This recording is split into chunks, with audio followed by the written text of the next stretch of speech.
Okay. And then I'm going to begin to pray. So, Father, we just take this time to come before you today and say thank you.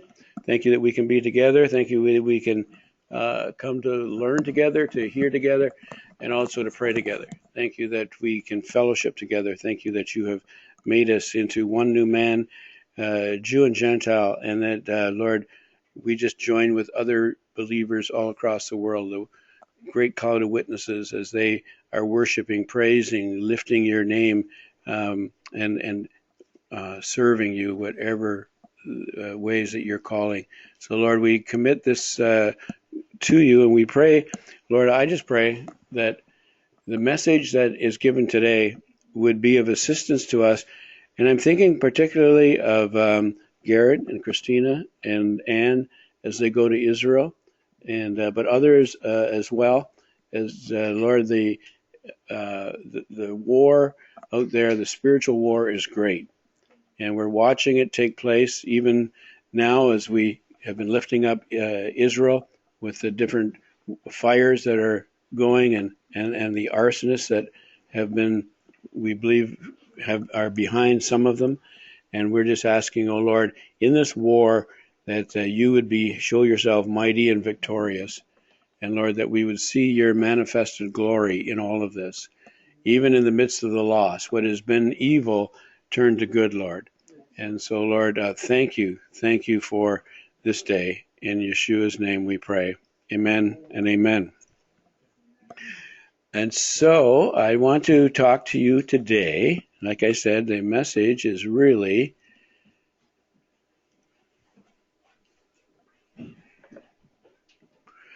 in defense of Israel. And so as you, Garrett, and Christina go, and as Anne, who's on in a room, she's not feeling 100% yet, and they go. The reason I was thinking about this, and I was really saying, Lord, what do you want me to teach on? And I really sense that this just came to my mind, is that those who will be going over, and especially those taking the discipleship course, this message could be of great use to them, because the attacks against Israel are so great, not only just in the United Nations, but across the world. And it doesn't stop. And the lies are so pervasive. So having said that, I'm not sure why this is not working here. Yeah, I've already done that. Good. It does when I do that. Anyway, we'll see if this works. No, it's still not working. Just hang on for a second.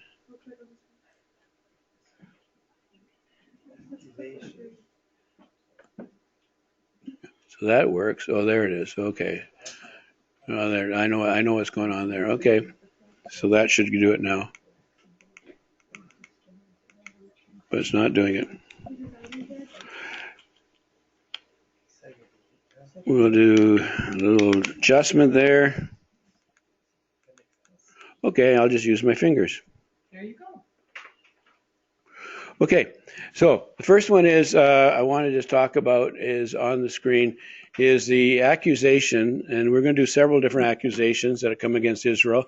And the first one is Israel is a colonial, imperialist, settler state comparable to apartheid in South Africa.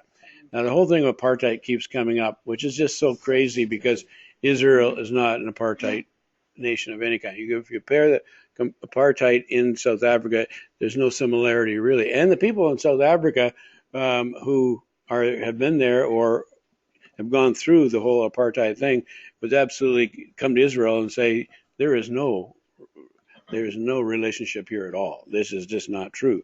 However, the story. Whoops, Daisy, hang on. The word apartheid originates with South Africa, where they actually segregated black people into little villages, and they would go into the city only to work for the white people, and they weren't allowed to drink from certain water fountains or use certain types of transportation or use the same bathrooms. Everything was segregated.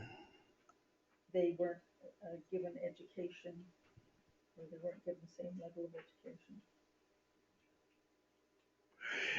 It says in the definition here, a rigid former policy of segregating and economically and politically oppressing the non-white population. Okay. Any system or practice that separates people according to color, ethnicity, and caste. Now, that's particularly for South Africa, this was done. And of course, in Israel, that's crazy because you have Arabs living, with full rights, a million Arabs living as part of Israel. And I'm not talking about the Palestinians, I'm talking about Arabs that have full citizenship. And I mean, they are in the army, they're justice of the peace, they're doctors. As a matter of fact, the first Ethiopian doctor now is becoming a head of has a rank in the military, and it's the first one, and it's a woman. So it was amazing just to see how and if any place, Israel's not the one to call apartheid. They're the only democracy in the middle of a whole bunch of dictatorships, and that's absolutely amazing. So anyway, having said that, not everybody believes that.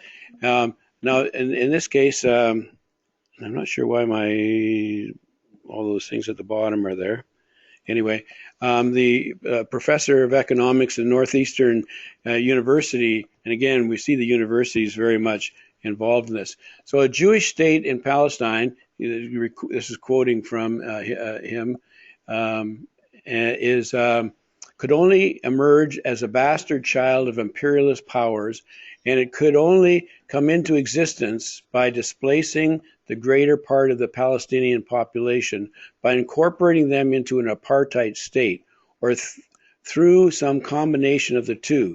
In addition, once created, Israel could only survive as a militarist, expansionist, hegemonic state. Hegemonic means you are going to take over an area of power, constantly at war with its neighbors. Turn that around. Hello? That is pretty ridiculous. Palestine is the apartheid. Yeah. That's what you call revisionist. Now, this other one is he's a national chairperson for Islamic Unity Conviction in South Africa. And he says, occupied Palestine, which includes all of Israel, notice that, must be decolonized, deracialized, and restored to the Palestinian people as a single sovereign state. In plain English, the Zionist state must be dismantled. Now, these are all people who have prominent positions in universities, in different places. Some of them are Muslims. This guy is Muslim, and but the other one was not. The one we just said before that.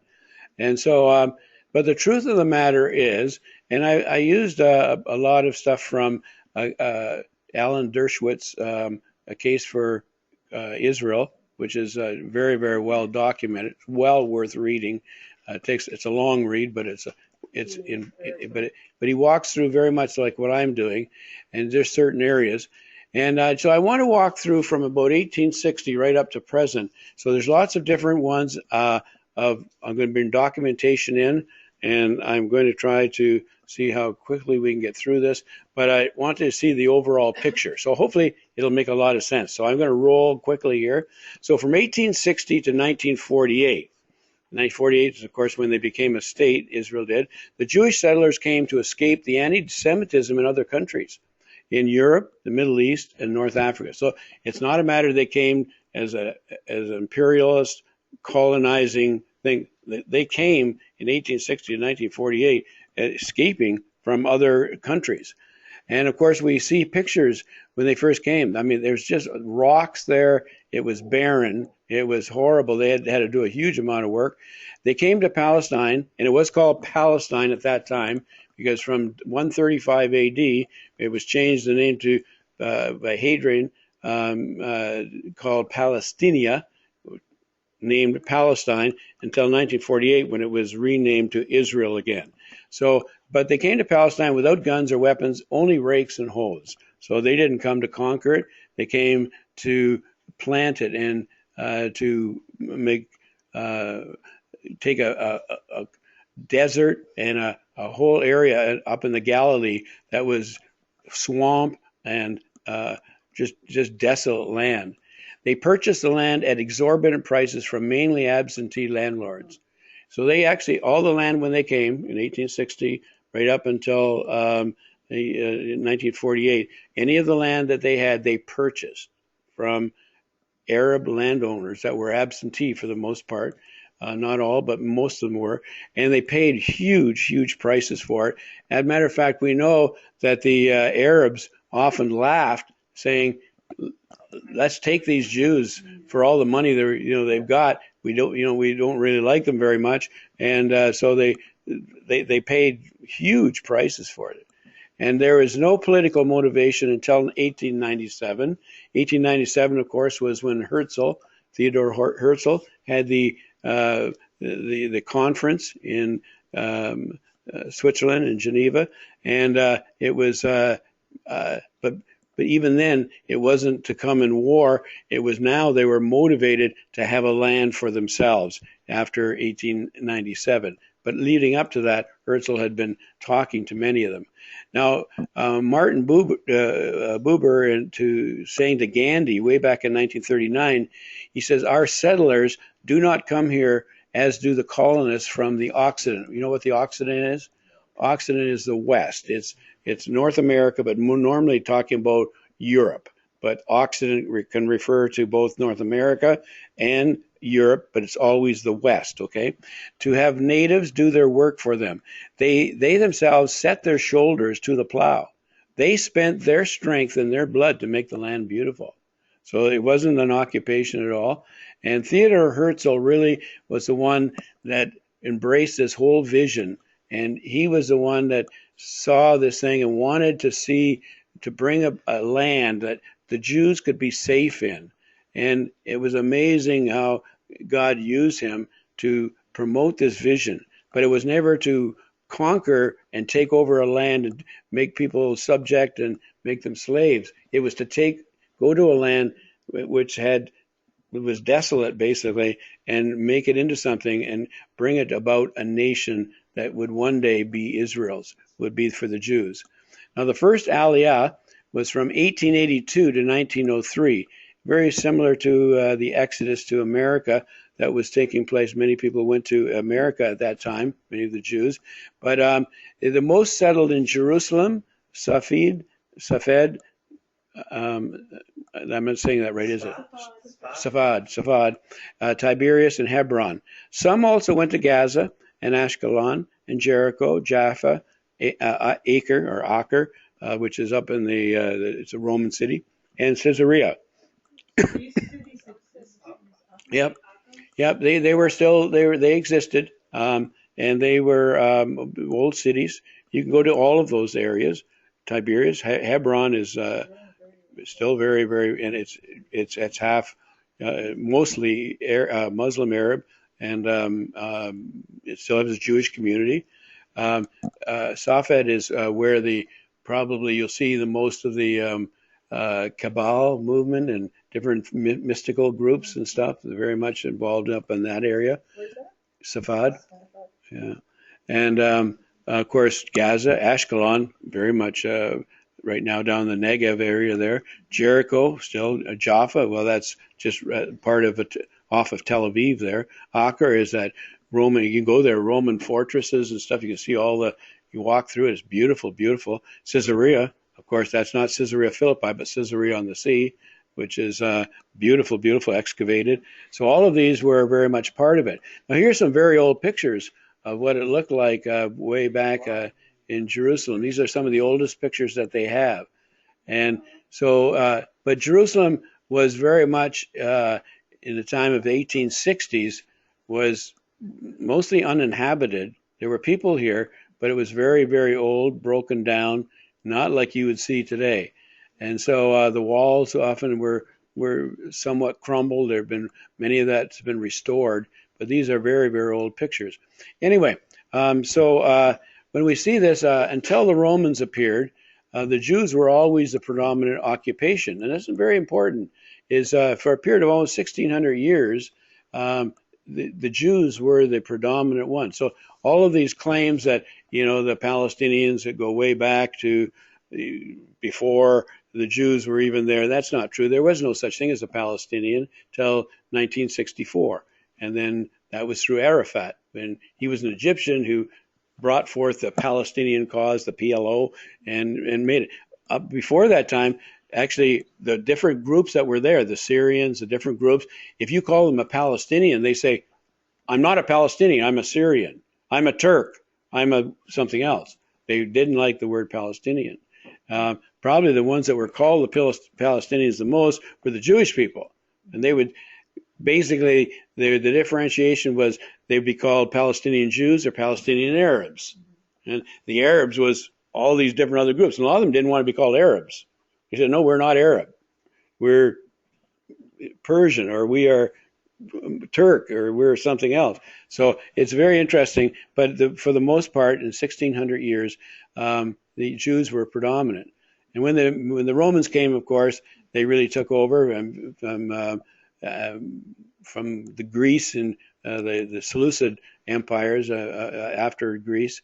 But the Romans, when in 70 AD, they burnt down the temple and much of the city of Jerusalem. Then 135 AD, they totally destroyed almost all of Jerusalem and moved every Jew, every Jew out. So, but there were still some Jews in Jerusalem following 135, but very few. It was mostly everybody was scattered and went to other areas. And so we see this picture here. As a matter of fact, and down in this picture here, it's amazing, is my pointer is not showing for some reason. That's why this is going okay. Anyhow, there it is. There is the menorah. Can you see the menorah there? And they're carrying that off. And that menorah is actually shown on Titus Arch in Rome. And you can see it on the arch itself. And but here, they were starving them out in 70 AD and when they were attacking. And they did give them an opportunity to leave. And many of the Messianic Jews did leave at that time. The ones who became believers in Yeshua up until 70 AD, but they left.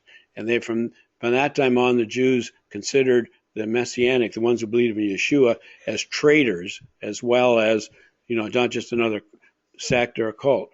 70 AD, the temple was destroyed and Jerusalem was... Part of Jerusalem was destroyed, not all of it. Destroyed. 135 AD, the Jews were banished from... Most of all of Jerusalem was totally destroyed, and they were not allowed. They were removed right out of Jerusalem, and they spread throughout Palestine wherever they could find a spot. So they would often go to other communities like Tiberias, Safed, Hebron, wherever they could find a spot. What materials could I read to expand on that myself? Dershowitz's book, A Case for Creation, is the best one. Creation? A Case for Israel. Alan Dershowitz. And it has the historical accounts of the Messianic Jews that you're talking about, and they're like just getting into those kind of details. If you didn't see a copy in the library, I have a copy. You can go. I don't know about the Messianic part. That is from probably, I'm not sure where. I'm not sure which book. I've got several. I'd have to think about that. I can maybe give you. Who is the author again? Alan Dershowitz, and he's still, he's mostly in a wheelchair, but he is a Jew and he lives in the States. He's been in Canada. He's been up to London. I know I've heard him speak, and he is a scholar. He's a brain. He's very amazing. Anyway, after the Romans, there remained a small growing presence of Jews in so-called Palestine, mostly in Jerusalem, Safed, Tiberias, and Hebron. But just small. It was very small. Then along came, the Muslims. That was in 632 and following that, and they wiped out several of the Jewish populations. Now, one of them was Khyber, and they still use that in many of their attacks. They remind you, they'll say it in Arabic, and you'll hear something with Khyber, and that basically is a call saying, we'll do Khyber again on the Jews. And they do this, the Palestinians use it, and different ones will use it, but they remember Khyber, because that's where they made a peace treaty with the Jews, disarmed the Jews in the sense of thinking that we're safe now, and then massacred them. And so they said, let's do that again. So this whole area of making peace with the Jews, the Palestinians say, let's make peace, and then we'll destroy them. And they'll use this Khyber. They remember Khyber, okay?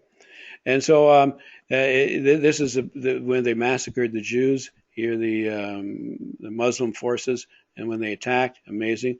Now in 1882, the Jews outnumbered the Muslims in most cities, despite the massacres in Jerusalem and Hebron in 1834. So by 1882, remember 1860, the Jews started coming back. By 1880s, they were coming back in greater numbers. And in 1897 was the Herzl vision about a place where they could stay. And then in the early 1900s, they were coming more and more. And then, of course, they really came after 1948. When suddenly Israel was created as a nation, they flooded in from all over because they were removed and forced to remove from all the Arab countries around them. But anyway, you can see it's growing again when they came.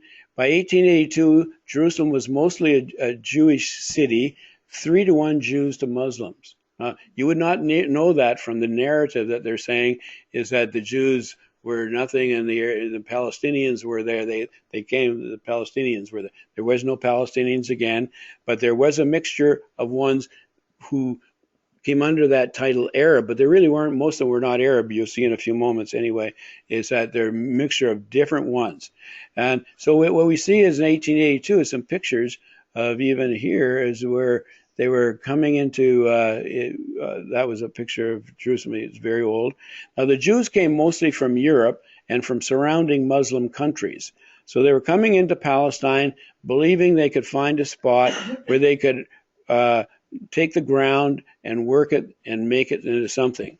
Now, the accusation is the European Jews displaced the Palestinians who had been there for centuries. That's the accusation. Totally false. But you can hear it again. And here's one. His name is Mohammed Abu Layla. He's a professor of comparative religion in the University of Cairo.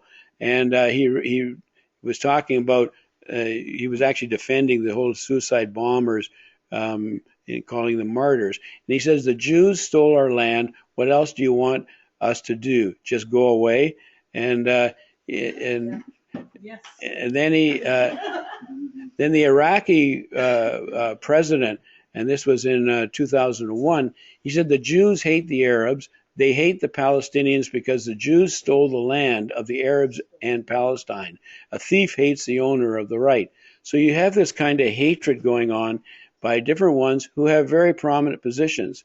And here is a one who wrote a book, Colonizing Built on Lies. And another Muslim, Shahid Alam, and he wrote, Zionists conceived their plan for a colonial settler state in Palestine as they were about executing this plan on the backs of imperialist powers, with wars, massacres, ethnic cleansing, and later, as they had persisted in their plans to dispossess the Palestinians of the latest fragments of their rights and legacies, whose Canaanite roots, okay, they go now to Canaanite roots, were more ancient than Isaiah, Ezekiel, David, and Moses. You can see the tremendous lies here. And the Canaanites were overtaken by, in the time of Joshua and onwards from there. Now, in this respect, I want to say that the Palestinians are the indigenous people of Palestine. Again, there was no Palestinians back then. They were a mixture of different types of so-called Arabs. They were descendants of the Semitic tribes that came and inhabited a Palestinian territory since thousands and thousands of years, certainly long before Abraham set forth on the Palestinian territory. And I say that we Palestinians, we are the descendants and indigenous people of Palestine. Now, we can see that the Jews, the Israelis, have a historical relations to Palestine, although not as long and not as fundamental as our relationship being the indigenous people. So you can see the lies, and now most all of the Muslims are taught under people like this, who is very, very revered, and so they believe these lies. They believe it really is there. Now then you have Jews. You actually have Jews who are anti-Israel. Noam Chomsky is one, and you're going to see another guy, Benny Morris. They are Jews who actually are against Israel. Now, do they actually live there? Yeah, no, I think they both live in the States. But Chomsky says, so there are two national groups which claim national self-determination. One group is the indigenous population, or what's left of it, and a lot of it's been expelled or driven out or fled. The other group is the Jewish settlers who came in originally from Europe, later from other parts of the Middle East and some other places. So there are two groups, the indigenous population and the immigrants and their descendants. That's not. Yeah. No, but you'll see some more of Chomsky in a moment. But anyway, so you have to, sometimes Chomsky and sometimes Morris will say good things. And then you know it's probably really true because you say, wow, I can't believe they just said something good. But anyway, going back to the truth, the Jews in the first aliyah were returning to a vastly underpopulated land. I mean, it was very, as you will see with Mark Twain says, there was nothing there. It was desolate. They bought the land at exorbitant prices from absentee landowners who were delighted in robbing the Jews. They actually considered this as daylight robbery.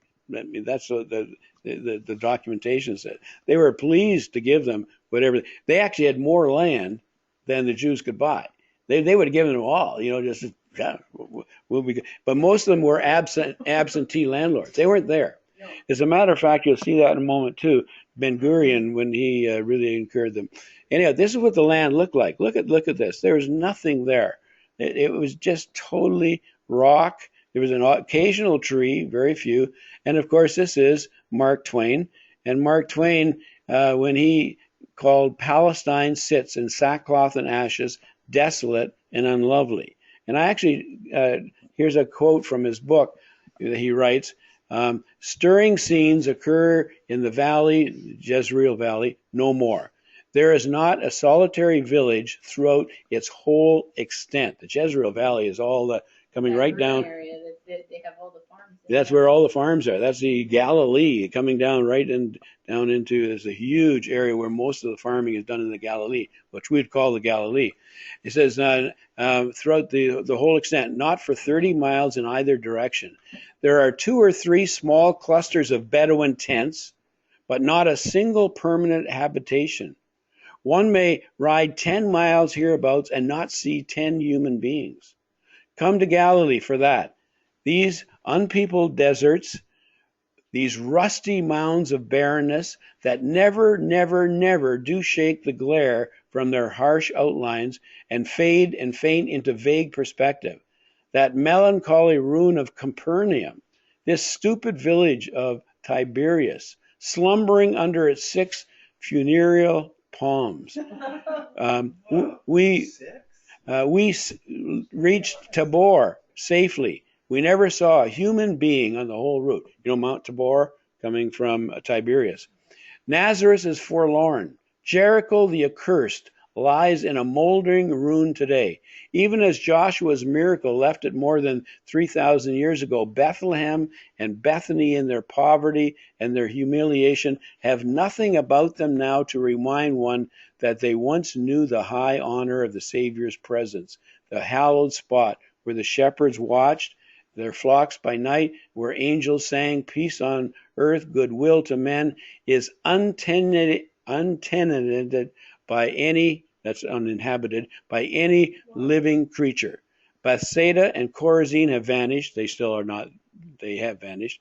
woe unto Chorazin, woe unto Bethsaida, see in the scriptures, have vanished from the earth, and the desert places round about them, where thousands of men once listened to the Savior's voice and ate the miraculous bread, sleep in the hush of a solitude that is inhabited only by birds of prey and skulking foxes. So that was what he saw. He went to the north, he went to the south, he went to the east, the west. He goes in his book, he talks about Jerusalem being a broken down village with hardly anybody living there. There were some Jews and a few others, but that was it. So again, we see that's a fulfillment of scriptures. Remember, we did this last week. Ezekiel 36 talks about that. The desolate land, and again, watch the desolates here. The desolate land shall be tilled until lying desolate in the sight of all who pass by. So they will say, this land that was desolate has become like the Garden of Eden, and the wasted, desolate, and ruined cities are now fortified and inhabited. See all the desolates? I just highlighted it there. Desolate, desolate, desolate. So that's what Mark Twain said. And his name was Samuel Clemens, by the way, but Mark Twain is his pen name. And I was going to say it's good to note that it was 1867, and the Arabs are claiming they've been there for thousands of years. and there's nobody there. You know? It's just all lies, yeah. And so, but anyhow, it's amazing because this land that was desolate has become like the Garden of Eden. And now we watch and we see this beautiful land, I mean, I don't know why that didn't, that should have, maybe it'll go. So see if it'll go. The pictures are supposed to come in one after another. There we go.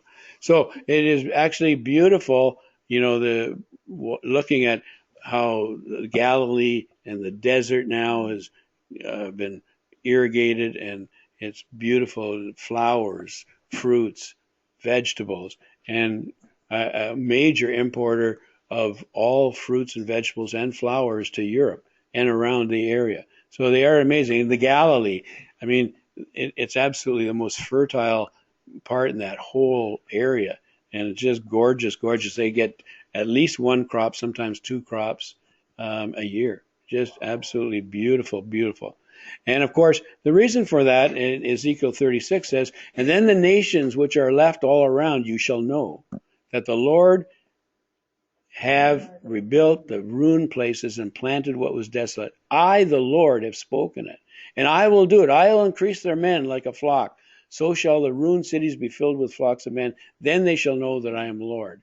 Now that's what it's supposed to be, and we see today this beautiful inhabited land. It's supposed to be and we see it as believers. That's the Lord did it. Okay? He used the early settlers there, the early ones that came, but the Lord did it. And but of course, the Palestinians and the Muslims don't see that. But he also says in Amos 9:14, I will bring back the captives of my people Israel. They shall build the waste places and inhabit them. They shall plant vineyards and drink wine from them, and they shall also make gardens and eat fruit from them. And I will plant them in their land, and no longer will they be pulled up from their land that I've given them, says the Lord your God. So they're not going to go away. They're not going to be defeated. They're not going to, they will stay in the land. That's a promise. Now, the population of Palestine overall later on in the 1880s and going up in the 1900s was less than 500,000 total. The non-Jewish population were peoples of various ethnic nationalities, none of which would call themselves Palestinians. They wouldn't. That would never be a name they would put to themselves. The area that was eventually partitioned into a Jewish state. Now we're talking about going up into 1948, that the 500,000 number throughout all of Palestine, and the area that was partitioned into a Jewish state by the United Nations in 1947 contained only a fraction of that number of that, with estimates varying between 100,000 and 150,000. In other words, I'll show you the picture of what they were wanting to give to Israel, to the Jews, and what they wanted to give to the Arabs.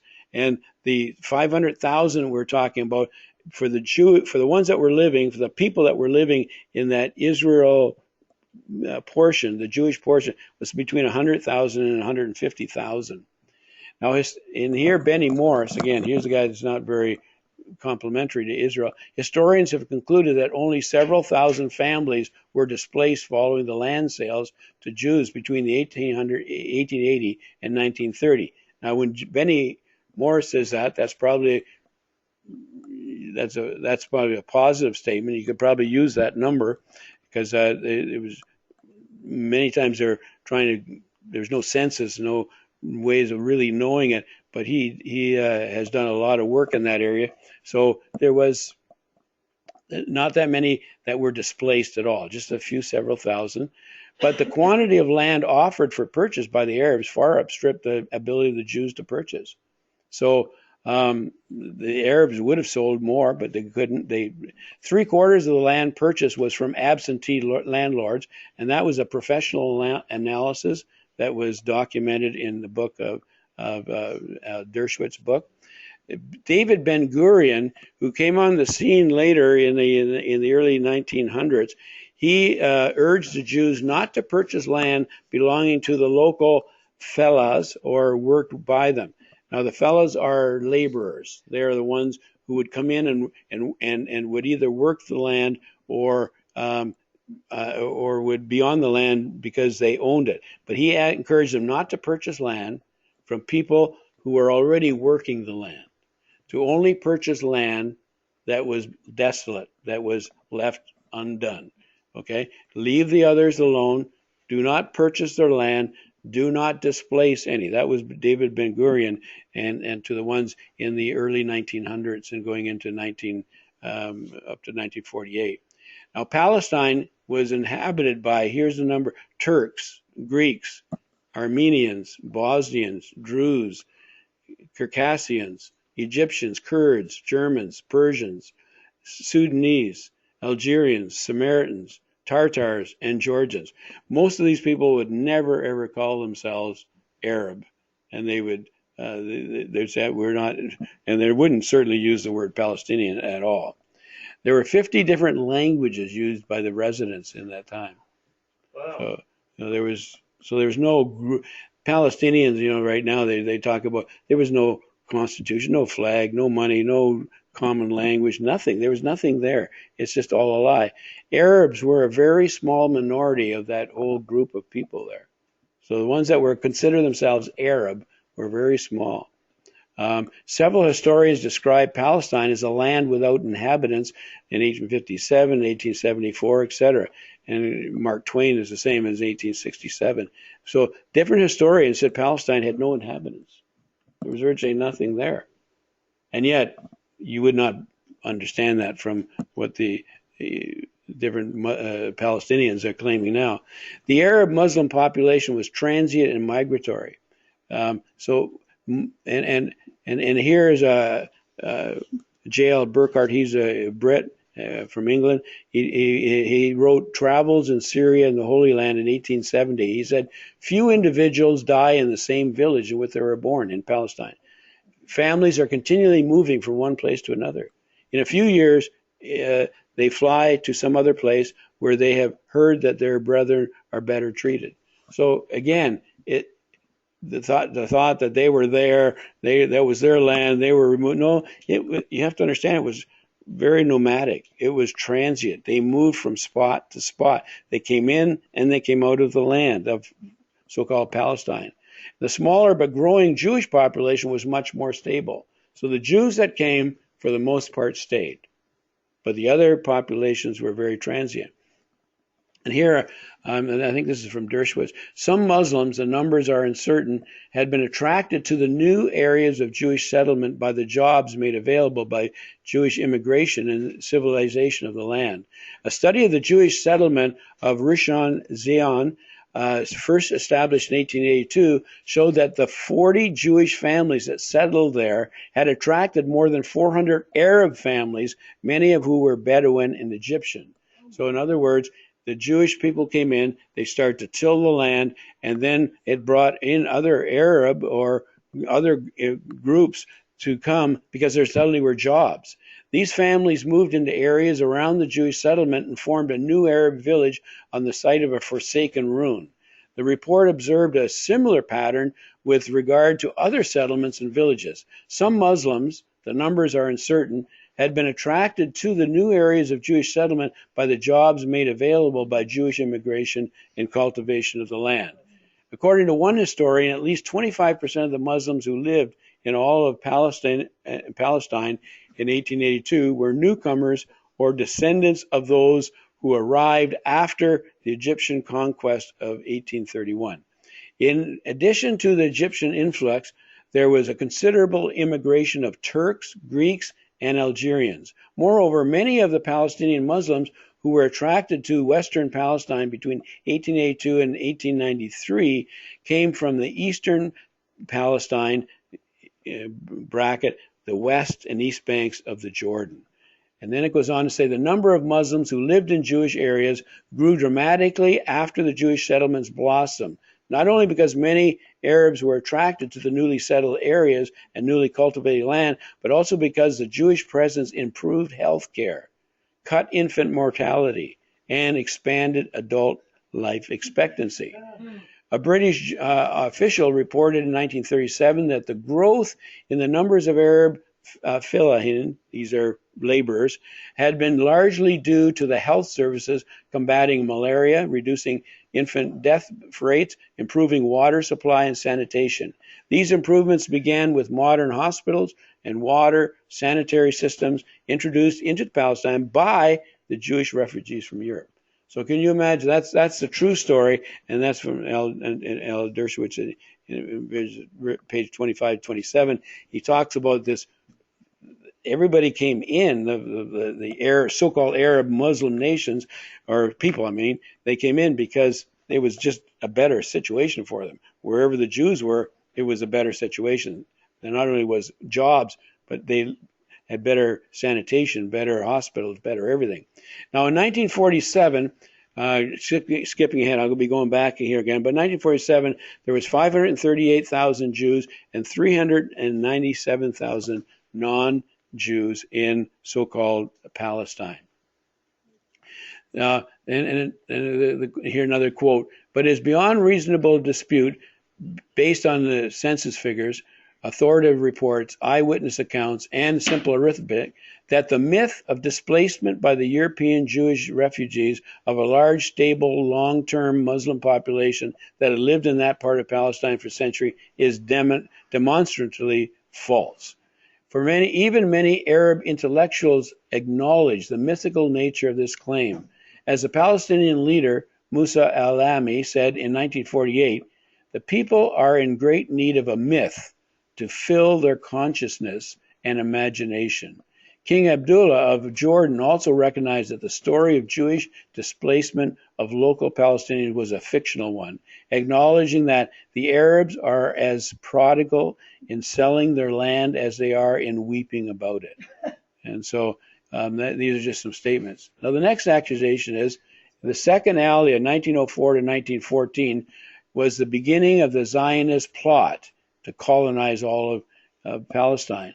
Now this would be after, the Herzl conference in the area of in Geneva, and so they said this was a plot, a Zionist plot. Well, the truth is, in reading this, I forget who says this. I'll see it in a minute.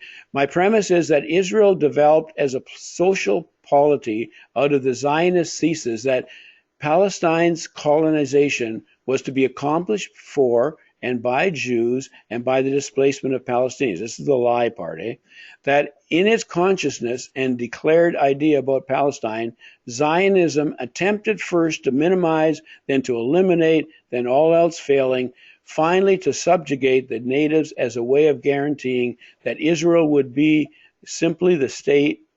be simply the state of its citizens, which included Arabs, of course, but the state of the whole Jewish people, having a kind of sovereignty over the land and peoples that no other state possessed or possesses. Again, that's Edward Said. He is a Muslim, and on the question of Palestine in 1992.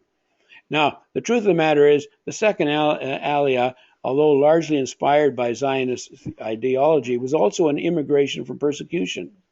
And it contemplated cooperation with local Muslims to create better lives for all the residents of Palestine. In many cases, the Arabs, by the way, and the Muslims got along very well. Yeah. Now, these governmentally inspired waves of violence were even more vicious than those of the 1880s.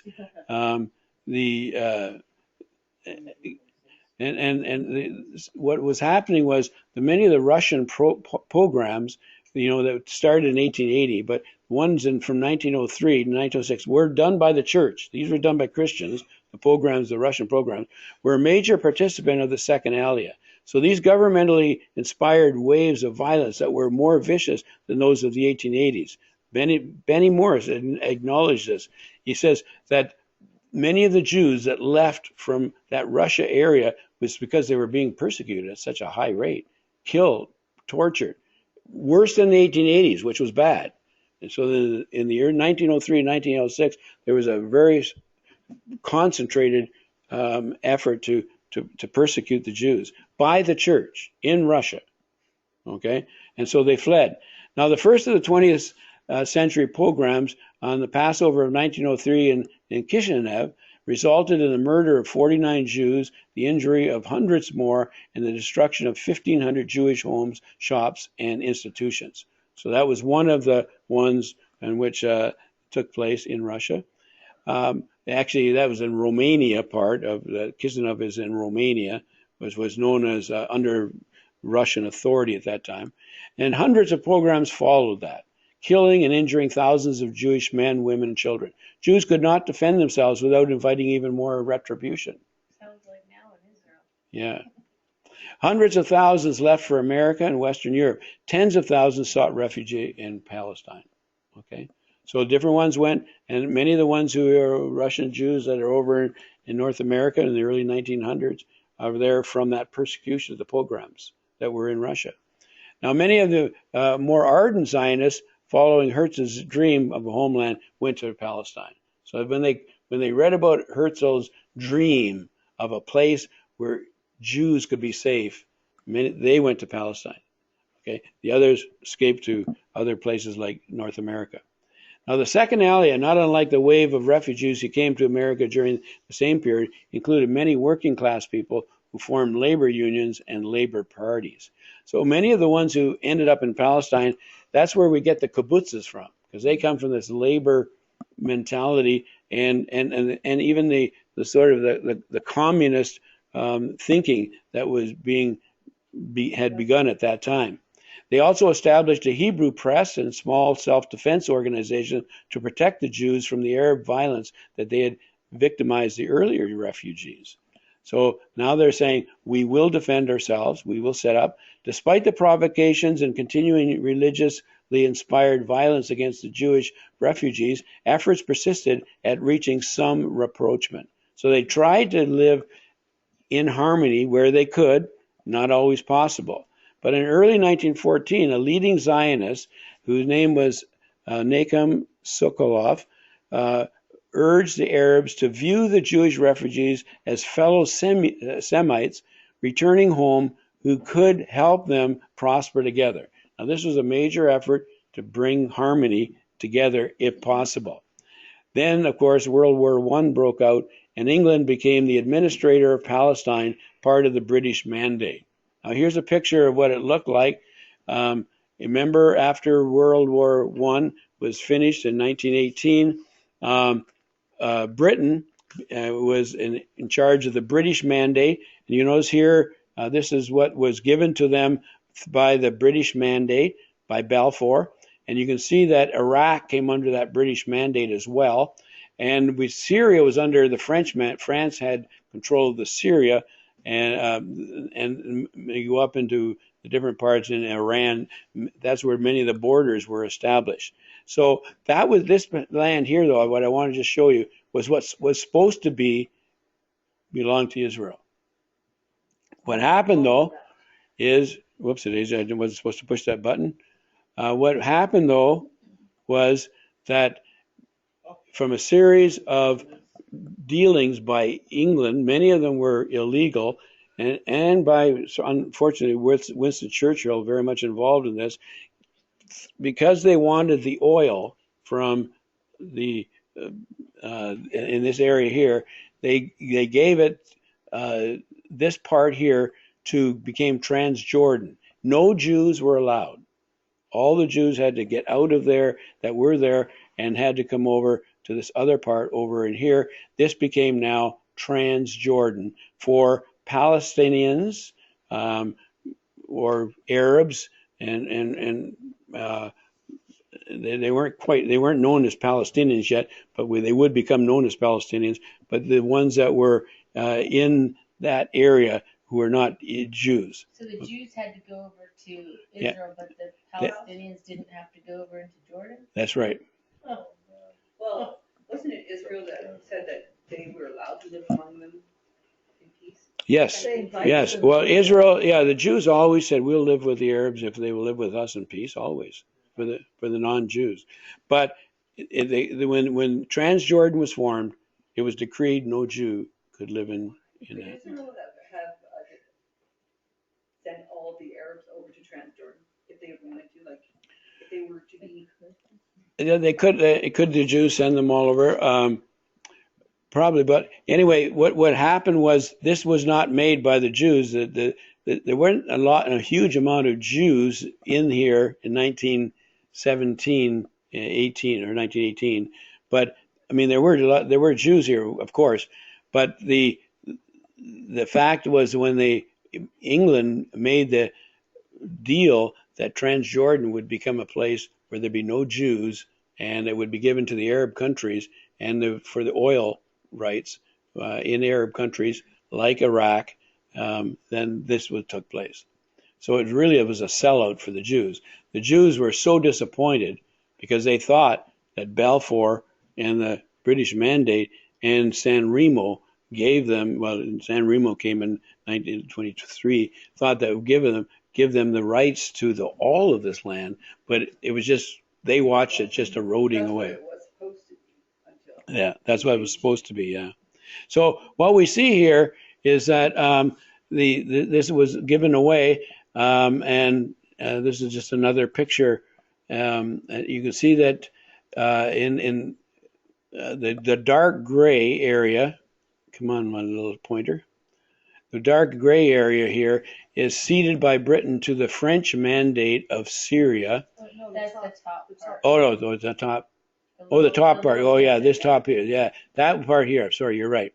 That part was given to Syria. That's the Golan Heights, right? And then this part here was separated from Palestine by Britain in 1921 and given to Emir Abdullah, named Transjordan. This territory was at once closed to Jewish settlement. Okay, so this part, the rest of the other part in here, that was still allowed for the Jews, but other as well could be involved. So it was a form of apartheid in itself, right? And then, of course, we come to from 1922 to 1947, and we come up to 1947, and so the deal was, and I'll show you another picture in a moment. This is what was being offered.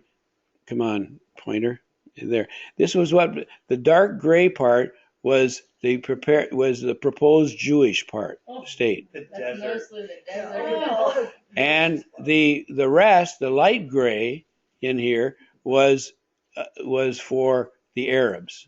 Okay. Oh. All the places with the cities. And Jerusalem itself, the area of Jerusalem was to be an international city. Okay, right, in Jerusalem itself.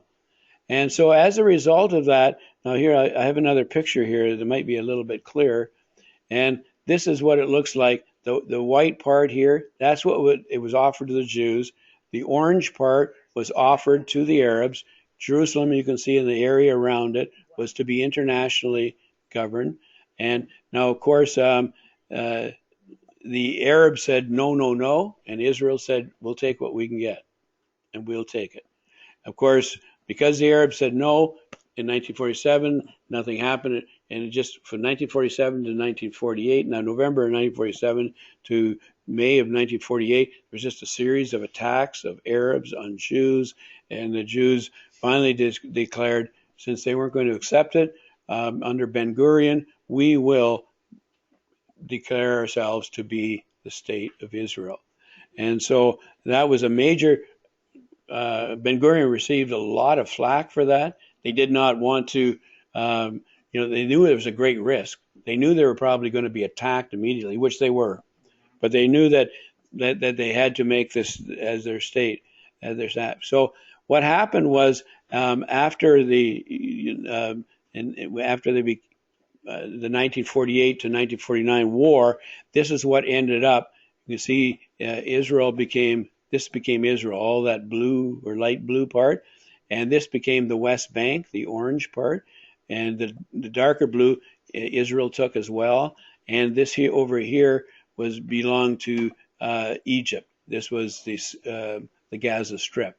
Up in here in the Golan Height, the sort of the purple area all along the Golan. It's more than what it shows on the map here, but all along the Syria owned right up at all this property along here, the Golan Heights, until 1967, and when Israel took back and took the Golan Heights because they kept firing down on the kibbutzes at the Sea of Galilee, and they took over as well. They took over Gaza, and they also took over the Sinai in 1967. You'll see that in a moment.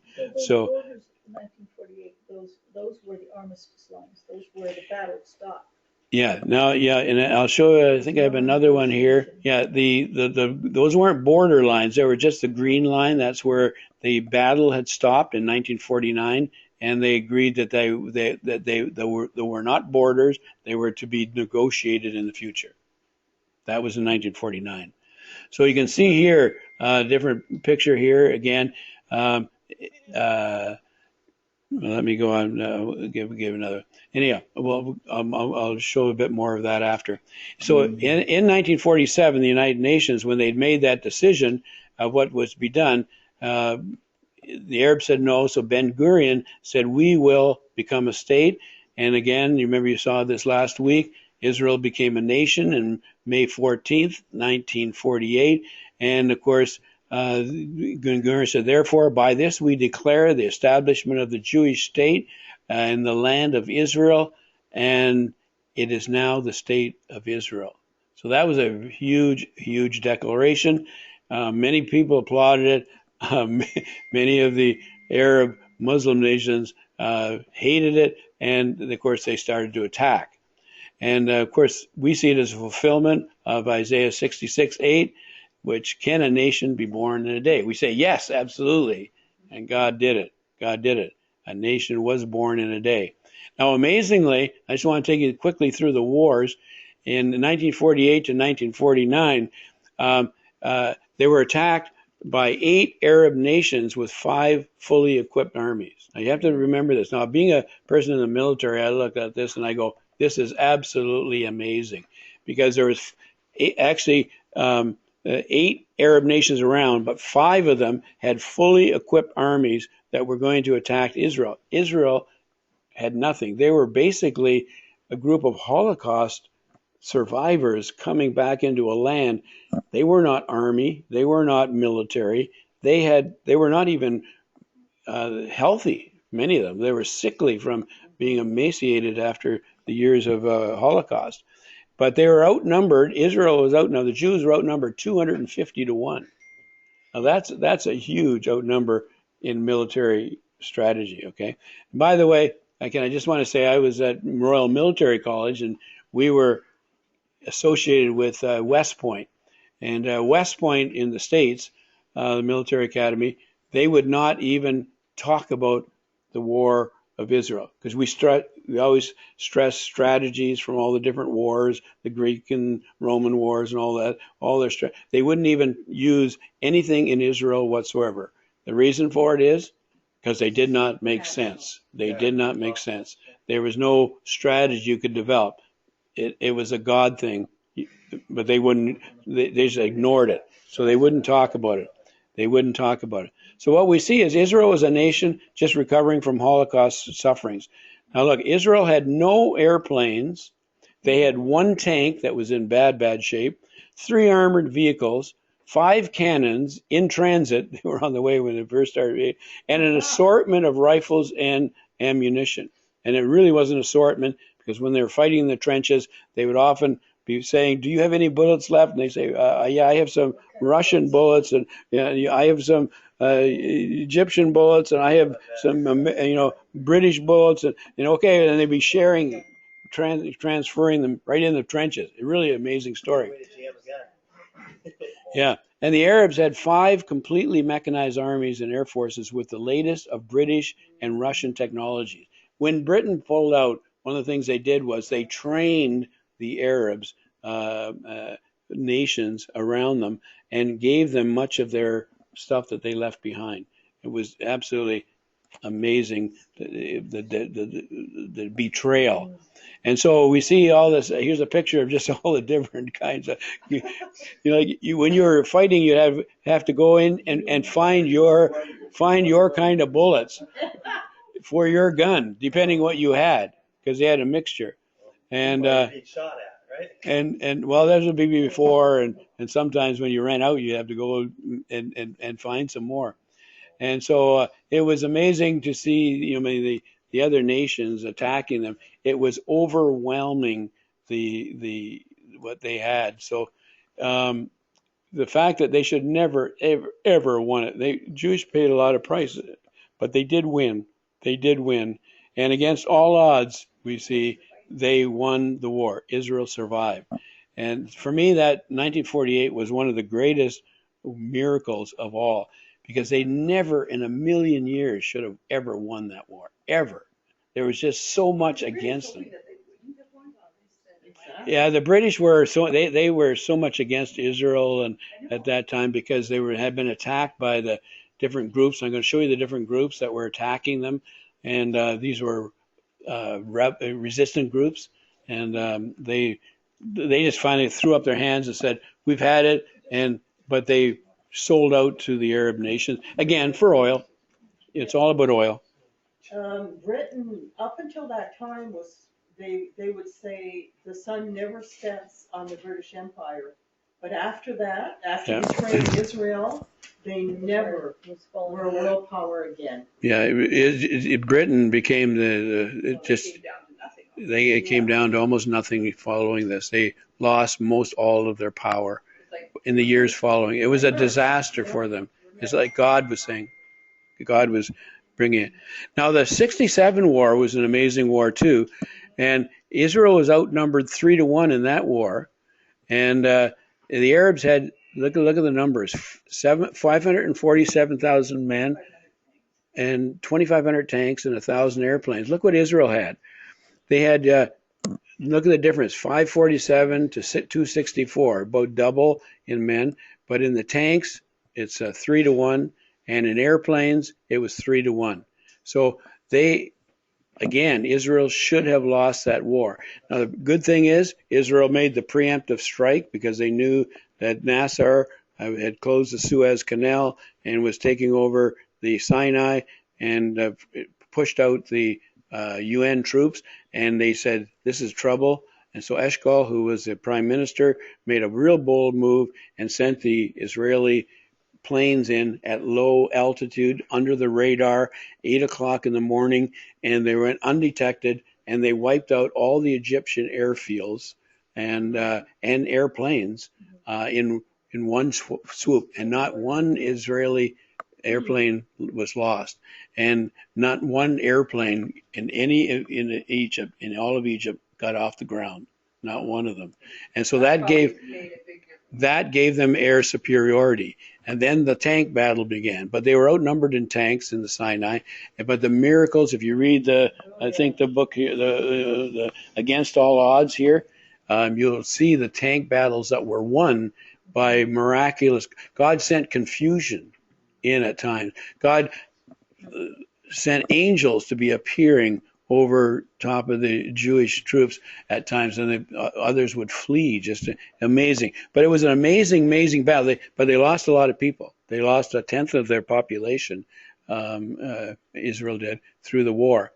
And so it really was an amazing war.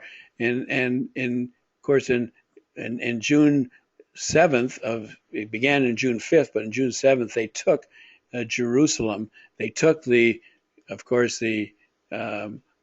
temple back, whole temple area, the Temple Mount.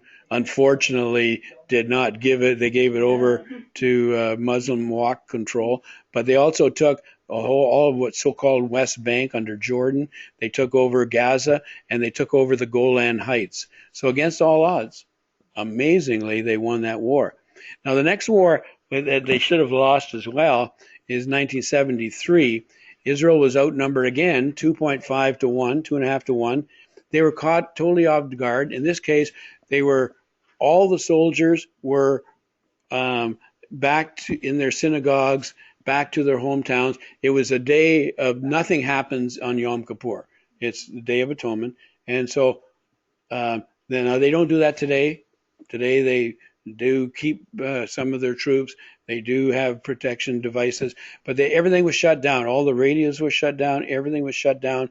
But so people got back to their towns, to their homes, to their synagogues, and so that's when they decided. You have the Egyptians and the Syrians had decided we're going to start to attack. We're going to attack them, and so they began an attack and totally wiped out most of Israeli airplanes and much of the military, and it looked like Israel was totally lost, was going to be totally gone. So Israel only at this time had 500 airplanes, 1,700 tanks, and 300 soldiers, and Syria and Egypt had 1,000. You can see the difference again. They had more airplanes, and they wiped out many of the airplanes in that first wave of attack. Then the tanks were going to be coming shortly after that, and the soldiers' numbers again outnumbered again. So from a military point of view, I look at these numbers and I go, oh my goodness, this is very, very difficult.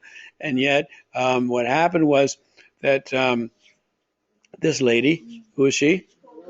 Golda Meir, yeah. She was the president at the time, and she was in deep depression because she knew that the country was lost. And she cried out to the United States, and at the time,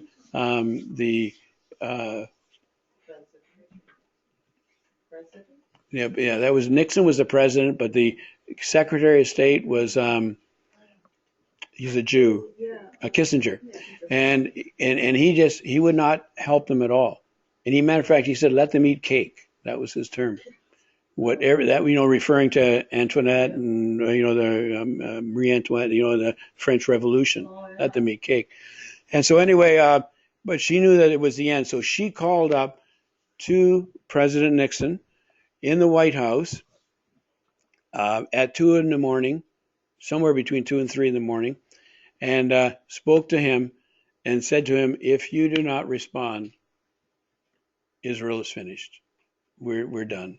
We just don't have the resources to respond, and they are outnumbering us so great.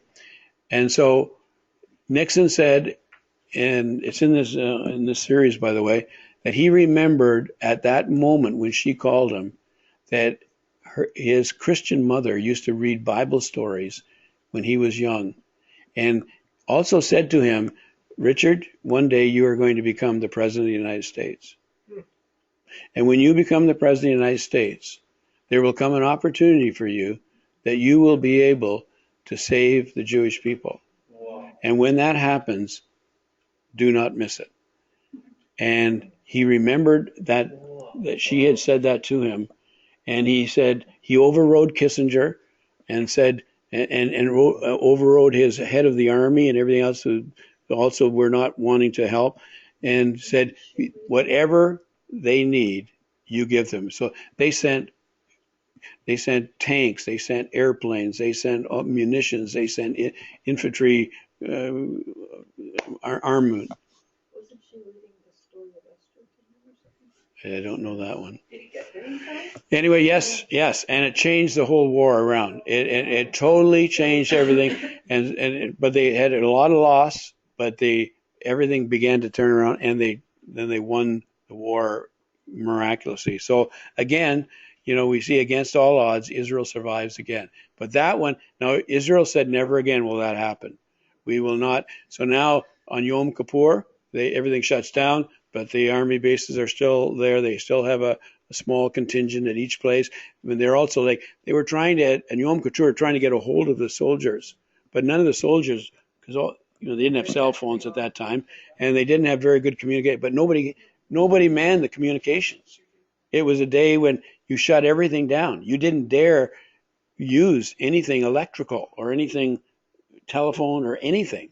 And so nobody could be reached for the first, that Yom Kippur, until the day or two after. And then they had to get them all back to their bases. And it took several days. And by that time, the bombing was taking place. People became aware quickly with bombs going off and everything. However, there was a lot of damage that was done, but they won that war. Now, the thing again is that, is that unusual that all this happens? But in Deuteronomy 28, it says an amazing that the Lord will cause you to be defeated before your enemies. You shall go out one way against them and flee 7 ways before them, and you shall become troublesome to all the kingdoms of the earth. Now, is that true? Absolutely. Is Israel troublesome to all the nations of the earth? Well, to quite a few of them anyway. And you shall become troublesome to all the kingdoms of the earth. And so we look at this and we see the whole Arab Hezbollah. We see Nasrallah, who's head of that. We see Arafat, and we see Putin. We see this was Ahmadinejad when he was there, and then we see Hitler, and then we see Nasser, and then we see Abdullah. And so all of these nations have been, oppose Israel. Now, Jordan has a peace treaty right now. Egypt has a peace treaty right now. But most of the residents of Egypt totally hate Israel. Most of the residents of Jordan totally hate Israel. And only the leaders have made agreements with Israel because it's good for their nation, because they've lost so many battles. But the fact is that the people themselves still hate Israel. It's still very strong. So they are still troublesome. Now, another accusation that I just want to finish off with is Israel created the Arab refugee problem. Now, this is a one that is still, to this day, is a real difficult one. Now, this is one of the Arab members of the Israeli Knesset in 2001. This is his statement. Again, many of the Arab Knesset members, I think there's 13 of them right now, in the Knesset of 120, they are Arabs, Muslims, who are against Israel, who constantly try to put down motions, defeat motions, and everything that would benefit Israel. They're constant, but they get paid by Israel, the nation of Israel, and they get paid well, but their whole purpose is to defeat the very nation that they get paid for. It's crazy. Yeah. But anyway, he says the state of Israel was established as a settler colonial project. Now look at this. This is an Arab in 2001 that was sponsored by different colonial powers for different reasons. Because it was not possible to establish a Jewish state in Palestine without expelling the indigenous people who constituted the majority of the population, not true. And the 1948 war provided a cover for their widespread systematic expulsion. He said this to. If Israel wanted to get rid of them, they would have been out of there a long time. Yeah. Yeah, no kidding. Now here's Noam Chomsky. Remember I talked about he's in Harvard, and you asked where he's from. He is from the States. The Israelis engaged in ethnic cleansing during 1947-1948 war. The Zionist claim that Arab leaders told the Palestinians to leave is not believed by anyone. Totally false. That is totally false. So much documentation on that. No one even claims this anymore. Not true. Benny Morris has shown that the Arab population was driven out by the Israelis. That is not true. Yeah. So the truth of the matter is, while the Arab armies tried to kill civilians and did in fact massacre many who tried to escape, the Israeli army allowed Arab civilians to flee to Arab-controlled areas. And basically, well, let me continue.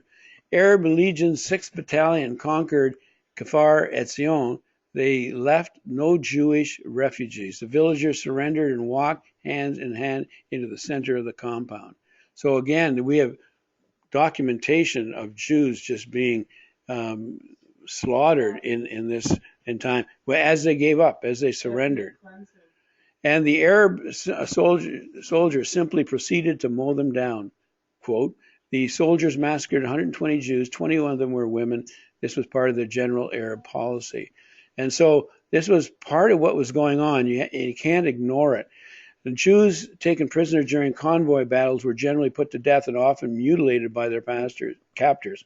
And of course, the fact was that Israel had the policy that anyone taken captive would be fed and kept, and the Geneva Conference rules of engagement would take place. That didn't happen on the other side. It's precisely because the Israeli army, unlike Arab armies, did not deliberately kill civilians that the refugee problem arose. And as a matter of fact, and some were saying, if when this took place and when they were attacked, if Israel had just done what the Arabs did, just slaughtered them, slaughtered anybody that resisted, slaughtered whole villages, there would be no refugee problem today, because there would be none that would have gone. In 1947 and early 1948, 75,000 upper and middle class Arabs left Palestine due to instability, not because of fear of Jewish dominance. So we see from 1947, when November, and before there was even a war, 75,000 of the upper class, they knew that this was happening. They were watching Israel move towards this thing. There was all kinds of interaction and friction and fights and both sides, and they just said, we're leaving because we're getting out of here. This is too unstable. And so as a result, they left. The British left in 1948. Lack of public services and abuse by Arab regulars caused many more prosperous families also to leave. So they saw the writing on the wall, and so many of the ones who had money and the Arabs left. Then between April and May in 1948, when Israel's Haganah began to go on the offensive, a domino effect began. So the Haganah arose up because Israel didn't have an army, but the Haganah was a resistance force, and they were for protection. But many of the Arabs saw that this was not good, and they were under. And we read this. In some areas, Arab commanders ordered the villagers to evacuate, to clear the ground for military purposes or to prevent surrender.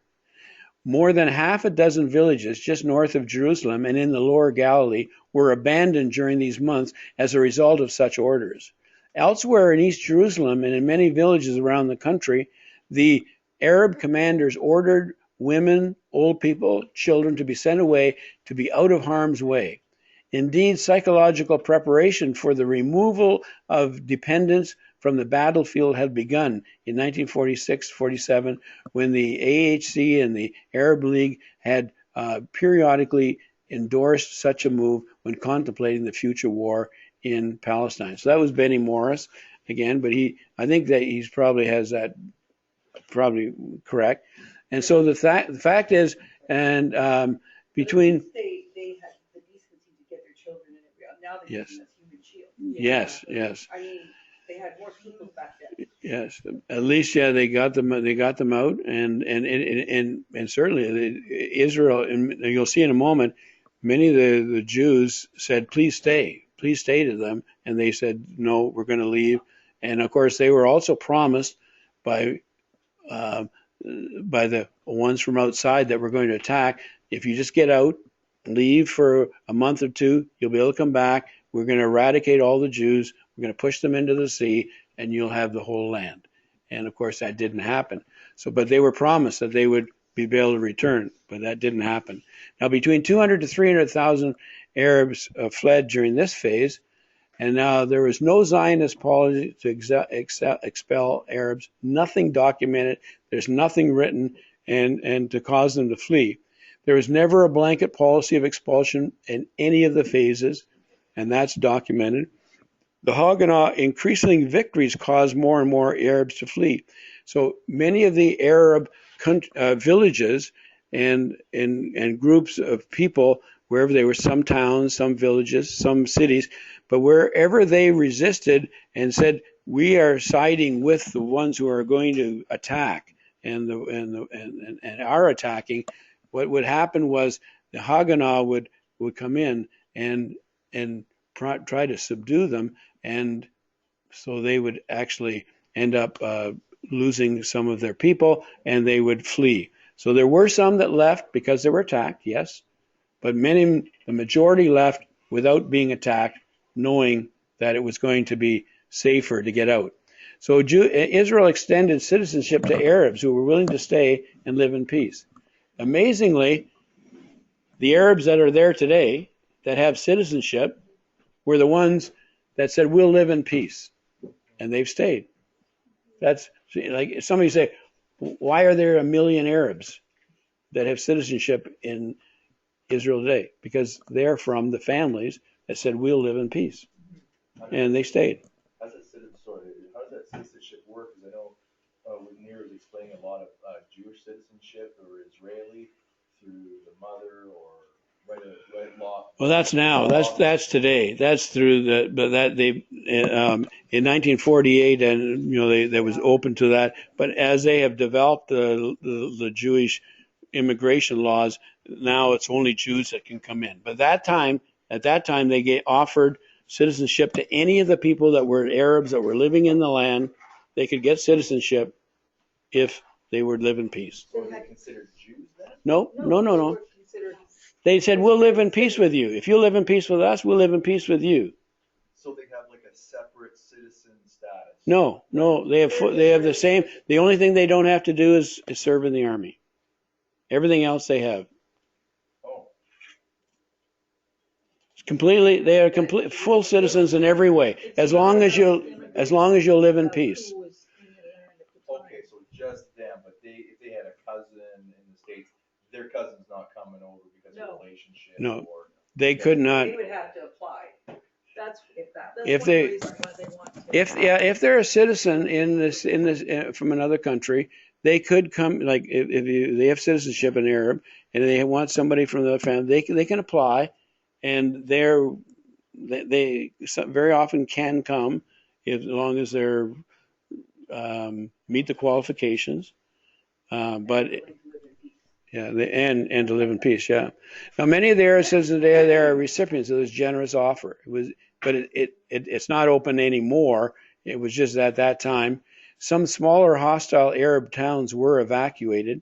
And so we see there were many days of violence at this time. It was a very unstable time.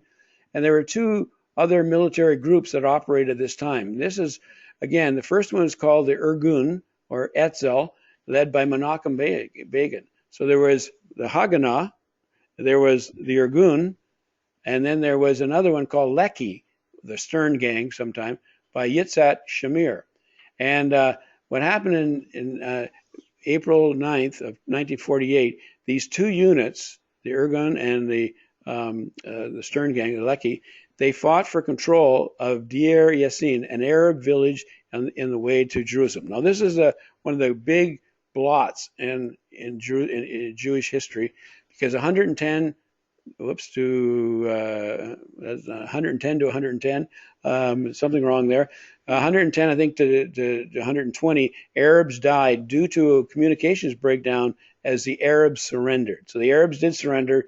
Some of the surrendered were men dressed as women, but some old men and children were killed as well. And so the Haganah used this incident to disparage the reputation of the rival groups. So the three of those groups were not in unity at all. They were operated differently. And so Ben Gurion used this incident to dismantle Irgun and Leki. They were offered certain, if you lay down your guns, you won't be charged. We won't do this and this to them. Some of them did, not all of them. And then in 1948, we have what we have now as the Israeli army. That's how the IDF came about. So Haganah became the basis of the IDF, and the other groups came in that would surrender their guns, and they became in, and that became what we know as the IDF. Arabs claimed that the women had been raped. That's not true, but that's what they claim. Now, this is one of the writings. This is Dershowitz writes, Deir Yassin stands out in the history of the Arab-Jewish conflict in Palestine precisely because it was so unusual and so out of character for the Jews. No single Arab massacre of Jews has that status because there are too many to list. Yet every Arab school child and propagandist knows and speaks of Deir Yassin, while few ever mention Hebron, Kfar Etzion, Hadassah Hospital, Safad, and many others. Well-planned Arab massacres of Jews to come, except when the extremists proudly take credit for them. In some cases, the Arab groups will take credit for doing some of the massacres.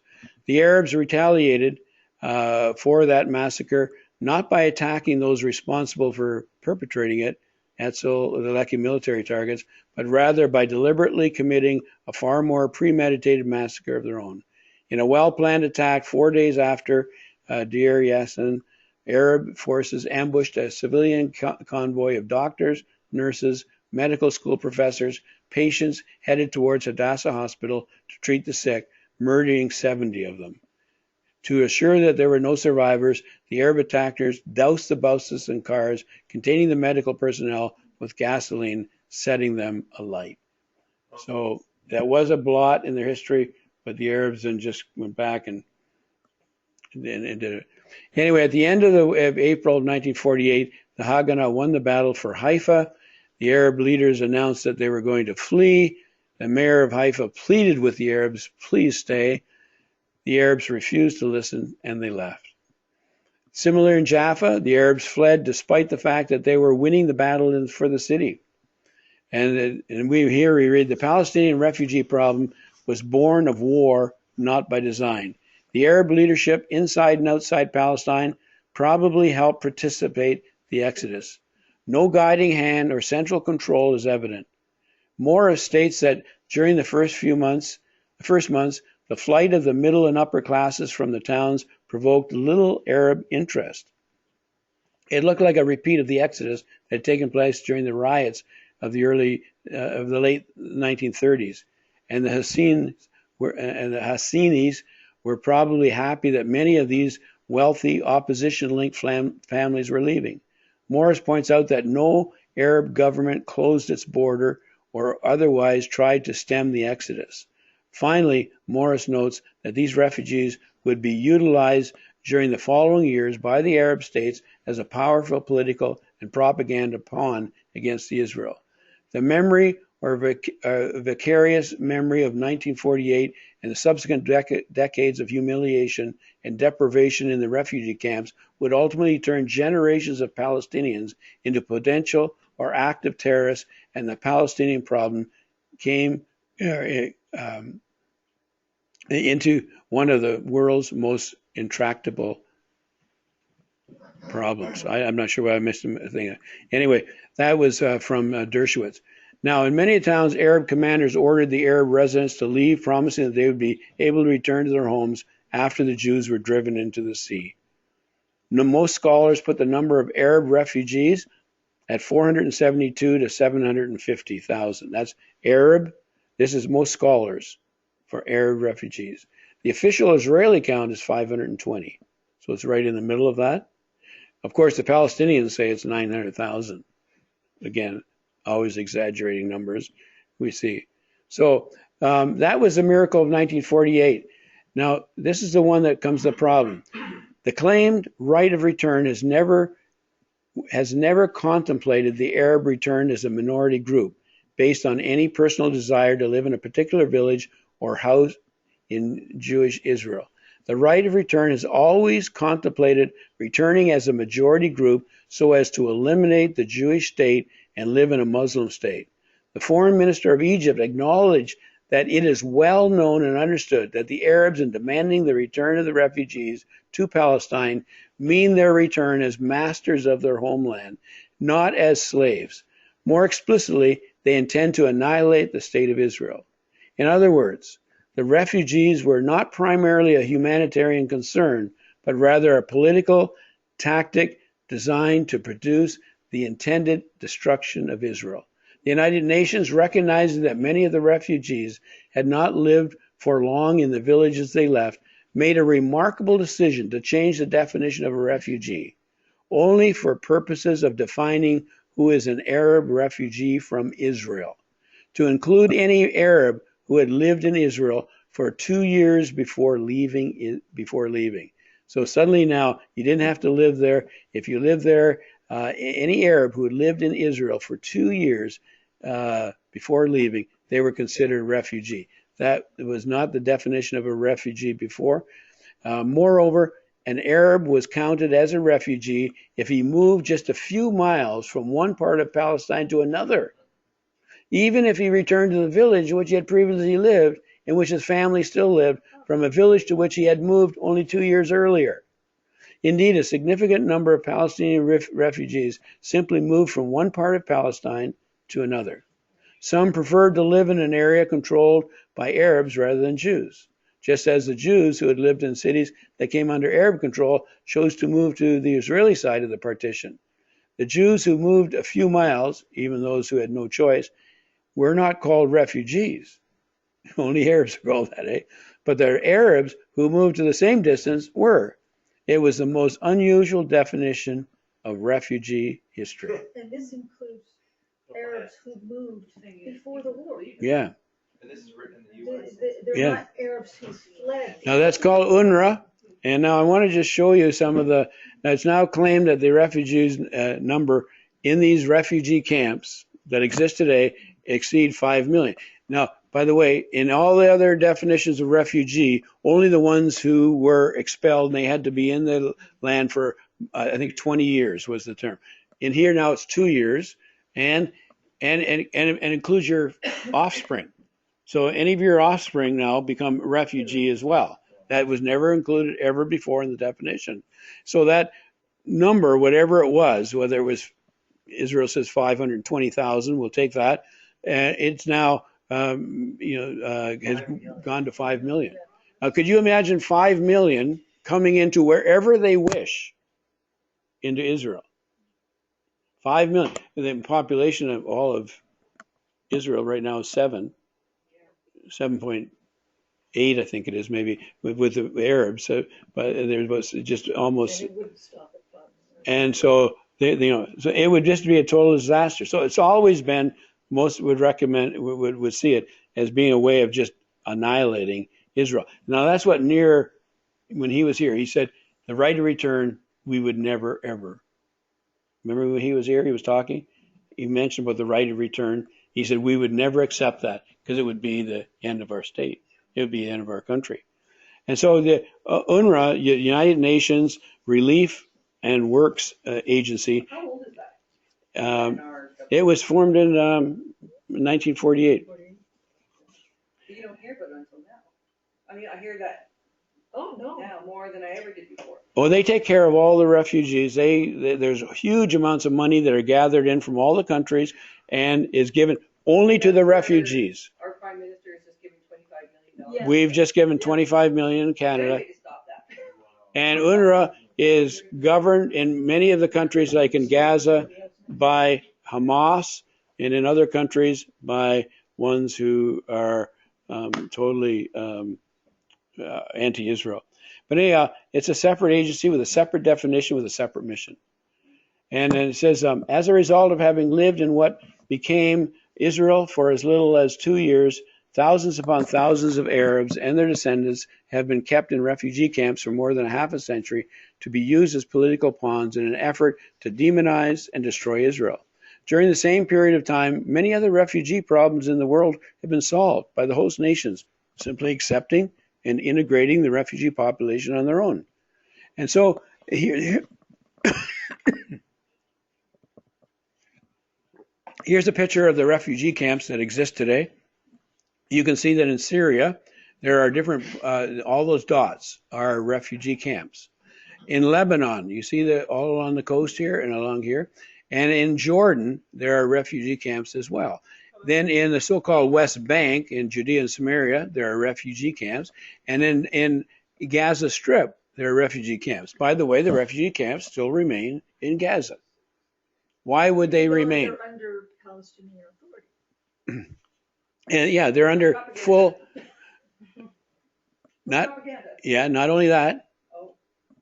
but UNRWA Because of the money. gives them all kinds of money.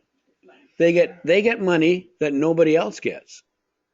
And they live in these villages in towns that are considered refugee. Now, by the way, they have some beautiful homes and they have latest model cars. Yes, in the camps.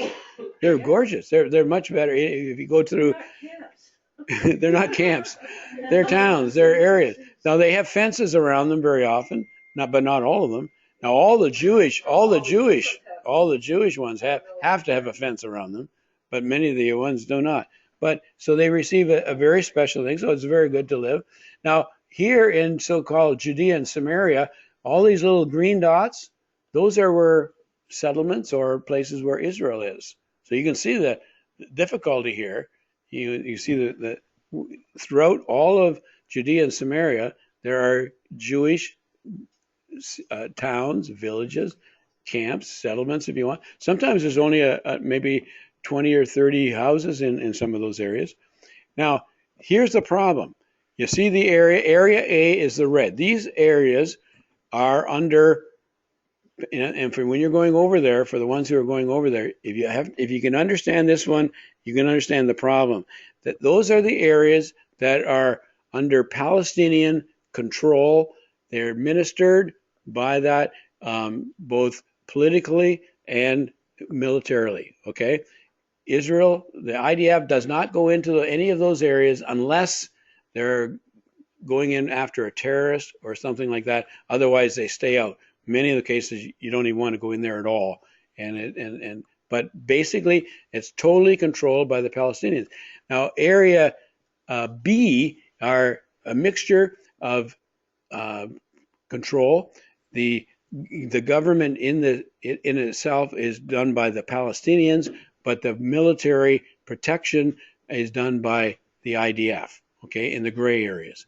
Area C is where they're under total Jewish control. IDF administers it and it takes care of all of that. They're totally protected.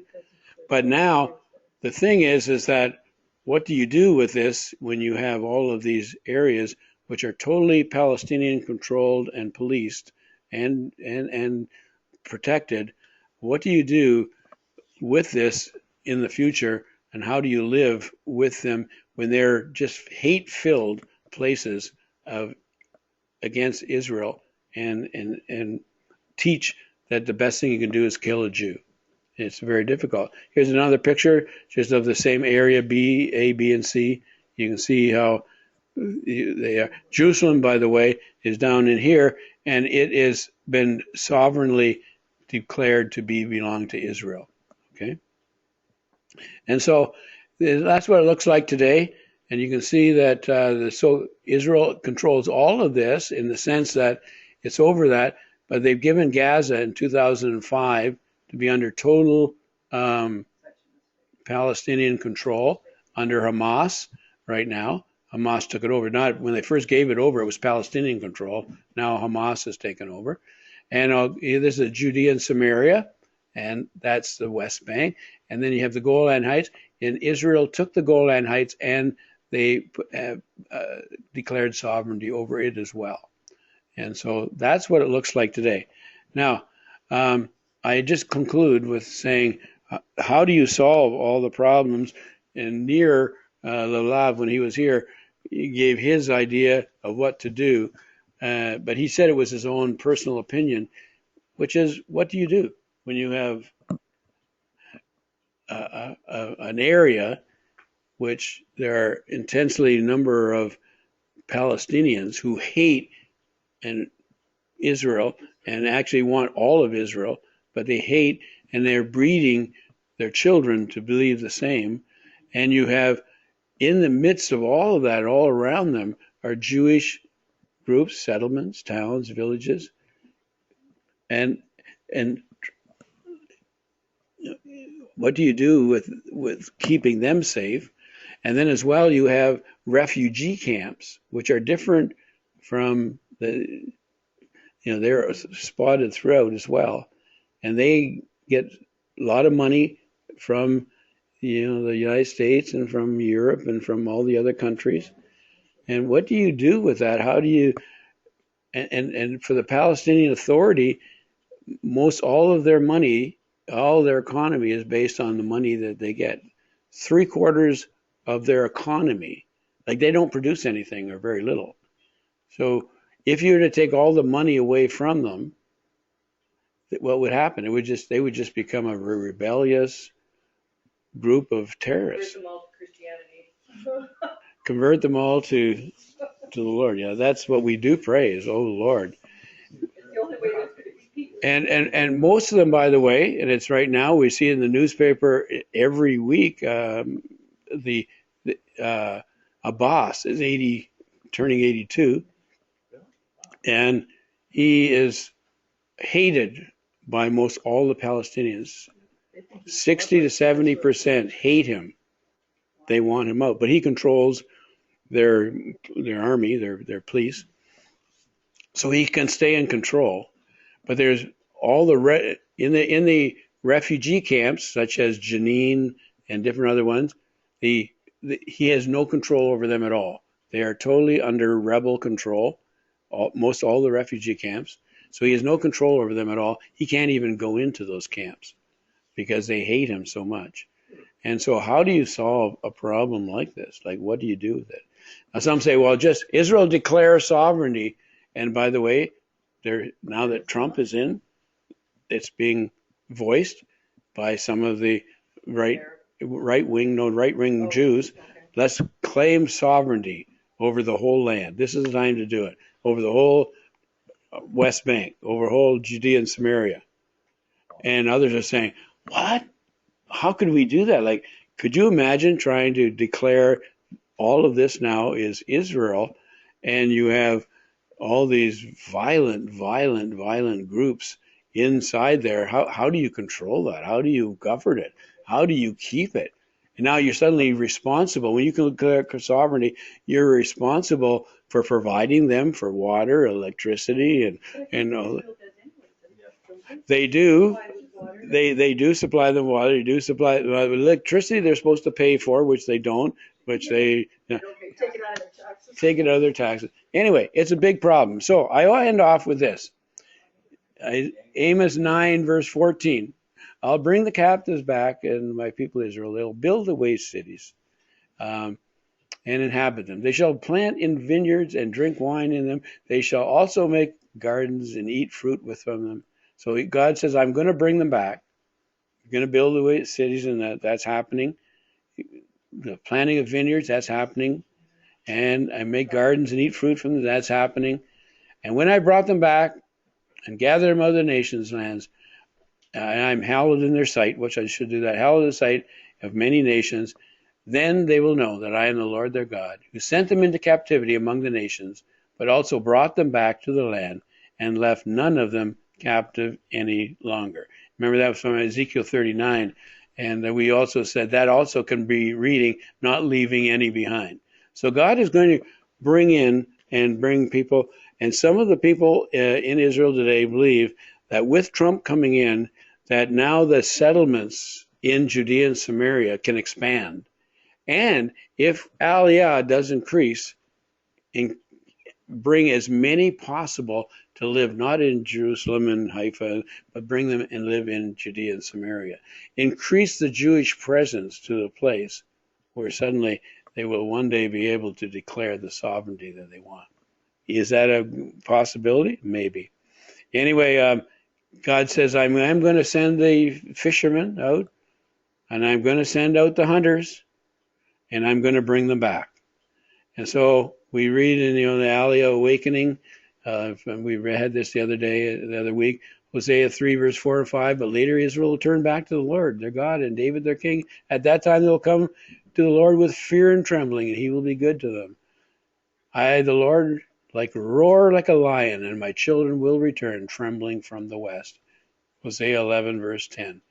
And so I end with that saying, that's the situation, and you can see that when you're going over there, if you hear the lies that, that along the way of people claiming what Israel has done to them, has taken the lands of the Palestinians, and the Palestinians go way back. It's all lies. But they believe it because they've been told it and because they have scholars that teach it. Elaborate lie. Yeah, very elaborate. Very elaborate lie. And so when you look at it, you say, but when you look at what's true, then you'll never convince them that what you're saying is true. But the fact is that it's out there, and God's going to have to solve it. It's his problem ultimately.